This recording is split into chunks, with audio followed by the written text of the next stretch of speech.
After an insane junior season at BYU, Zach Wilson is now a Jet out there in New York. So the question is, what's next? In the first quarter, pass fake on first down, going deep down the middle, open receiver, caught for the touchdown.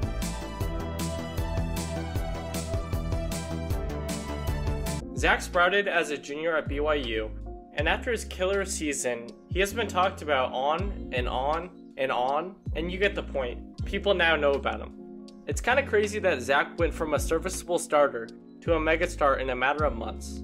But somehow his insane year got him drafted second overall to the New York Jets. The New York Jets select Zach Wilson, quarterback, BYU. Now it's all deserved, and although unexpected, Zach played great as a junior, but still his popularity came out of seemingly nowhere, and the fact that he was one of the biggest names is wild to think about.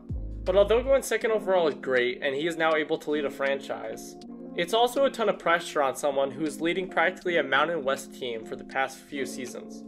Nonetheless, leading a team in any fashion of the term is pressure, but going to a market like New York to lead a struggling Jets unit that seems to be on the up and up is a tough situation for any quarterback.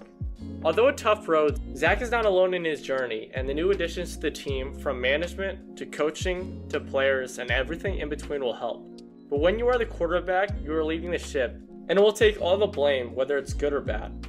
What's good for Zach is the management and coaching from Douglas to Sala seem extremely competent, and as a result will probably help the process, but still won't prevent Zach from the pressure of being a big name in New York. I mean, everyone saw the whole Sam Darnold experience play out, and although I don't think he's an awful quarterback, he fell to the pressure after only a few seasons out there in the Big Apple.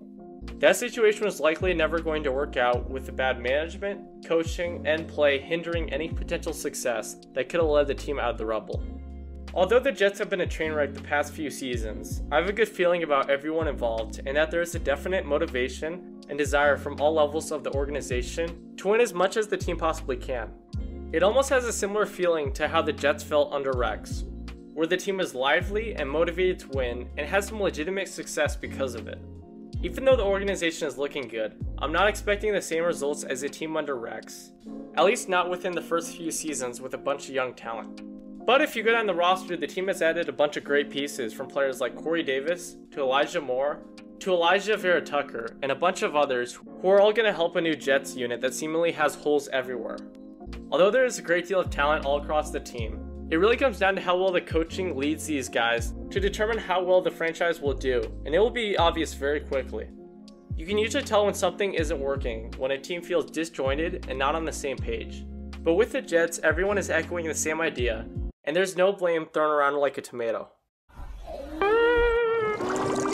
But back to Zach, and this great feeling within the organization is a great sign for New York, and could be awesome to watch unfold in a division with a lot of young talent. From Josh Allen and Stephon Diggs in Buffalo, to Mac Jones in New England, and then to the insane in talent in Miami with guys like Tua, Fuller, Waddle, and Devontae, among many others, that make for a tough division only getting better and better. This is why the coaching and management is so important, because it's not all rainbows and ponies in the NFL, and you gotta be on your A game at all times. Because when you're not, you could easily lose, and lose ends up in failure, and you kinda don't want that. Oh, brother, this guy stinks! That's why there's so much pressure on Zach, and honestly Robert Sala, as they are leading a ship that has sunk many times before, but has also done very well, and that's where I believe the two will lead the Jets. Zach may be a phenomenal player, but he's not just that, he's also a leader, and knows how to be successful, at least in college. And although the NFL is a lot different, it's a good foundation to have to help the process in New York. I mean, if you watch his interviews, he is positive and focused on creating a winning culture, which is very rare for quarterbacks who are thrown into a situation like that in New York. To look ahead, I think the team will start off slow, whether it be a few months or a few years, with all the young guys needing some experience. But after a while, I think they could truly blossom and become a legitimate threat in a competitive division. Is this a surprise to anyone? Probably not. Everyone knows that success takes time, but the importance is how long, and that's where Zach comes in. And it's up to his leadership and the play from all these new additions to determine how quickly the Jets can be successful.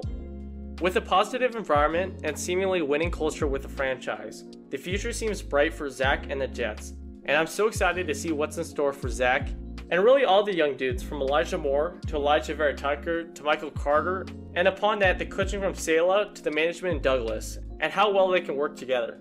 Zach Wilson came from humble beginnings to the Big Apple, and although he has a boatload of pressure on him, he knows what it takes to win, and I think he'll do it on the biggest stage in the world. Algier in, Wilson faked it to him and keeps it. Zach Wilson, the speed, and he dives for the end zone. Touchdown! Thanks for watching this video. If you enjoyed, subscribe, like, and comment what videos you guys want next. But anyway, see you guys soon, and peace out.